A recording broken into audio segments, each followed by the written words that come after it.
हरे कृष्णा। नमस्कार। जय जगन्नाथ। जय गंगा मैया की। गंगा मैया की जय हमने इसलिए बोला क्योंकि आज भागवत कथा के माध्यम से गंगा जी की महिमा के बारे में हम आपको वर्णन करेंगे। और गंगा जी की महिमा का तो बहाना है, संतों की महिमा आपको बतानी है। देखिए, भगीरथ जी ने जब गंगा माँ को प्रसन्न कर लिया, गंगा माँ प्रसन्न हो गई और वो भगीरथ जी के सामने आई,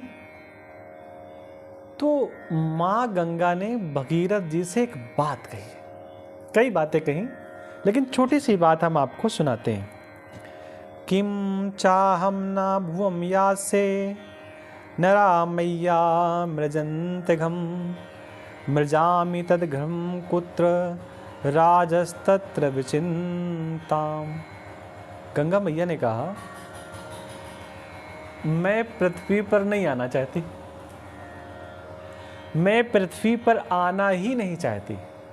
देखिए, उन्होंने और भी बातें कही कि मैं पृथ्वी पर आऊँगी तो मेरा वेग कोई सहन नहीं कर पाएगा, मैं रसातल को चली जाऊँगी, धरती को फाड़ करके और नीचे चली जाऊँगी, समुद्र में चले जाऊँगी, फिर मेरे जाने से कोई मतलब, ये सारी बातें उन्होंने कही। लेकिन पता है, उन्होंने एक बात और कही कि मैं पृथ्वी पर नहीं जाऊँगी क्योंकि लोग मुझ में अपने पाप धोएंगे। नरा मैया ब्रजंतघम, लोग मेरे में अपने पाप धोएंगे। अच्छा, कल्पना करिए, हम और आप जब सब लोग गंगा स्नान करने जाते हैं तो पाप ही तो धोने जाते हैं। सब मुझ में अपने पाप धोएंगे, और जब सब मुझ में अपने पाप धोएंगे तो मैं जो उन पापों को इकट्ठा करूंगी, उन पापों को कौन ठीक करेगा, उन पापों को कौन साफ करेगा? इस विषय में तुम स्वयं विचार कर लो। मैं तो पाप धुल दूंगी सभी के, लेकिन वो धुले हुए पापों से मैं परेशान हो जाऊंगी। उन पापों से सुरक्षा कौन करेगा? तो यहाँ पर बड़ा सुंदर प्रश्न का जवाब दिया है, वो मैं आपको बताना चाहता हूँ।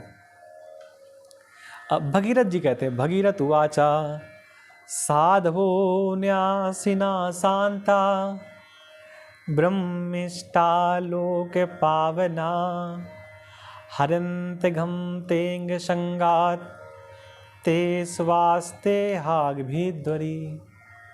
साधवो न्यासिना शांता, बड़ी सुंदर बात थी, मुझे लगा आपको बताना चाहिए।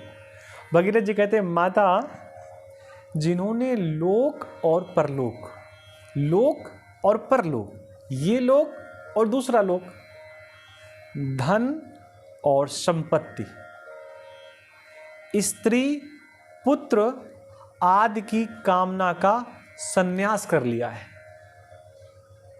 जिसको इस लोक की भूख नहीं है, परलोक की भूख नहीं है, धन की भूख नहीं है, संपत्ति की भूख नहीं है, स्त्री की भूख नहीं है, पुत्र की भूख नहीं है, और कामनाओं का जिसने संन्यास कर दिया है, जो संसार से उपरत होकर, संसार से ऊपर होकर अपने आप में शांत है, जो अपने आप में शांत है। अब ये कौन हो सकता है? जो ब्रह्मनिष्ठ है, जिसके मन में ब्राह्मणों के प्रति प्रेम है, जो लोगों को पवित्र करने वाली परोपकारी सज्जन है, जो पूरे पूरे लोक को पवित्र करता है, ऐसा परोपकारी जो सज्जन है, वे अपने अंग स्पर्श से, समझना, वे अपने अंग स्पर्श से तुम्हारे पापों को नष्ट कर देंगे। क्योंकि उनके अंग स्पर्श से तुम्हारे पापों को नष्ट कर देंगे, क्योंकि उनके हृदय में, देखिए, उनकी महानता नहीं है। कोई आपके कष्टों को हर दे, आपके कष्टों को दूर कर दे, तो वो उस व्यक्ति की महानता नहीं है ना, ना ना, वो उसकी महानता है ही नहीं। क्योंकि उनके हृदय में अग रूप, अग कहते हैं पाप को, जो उनके हृदय पे पाप बैठा है ना,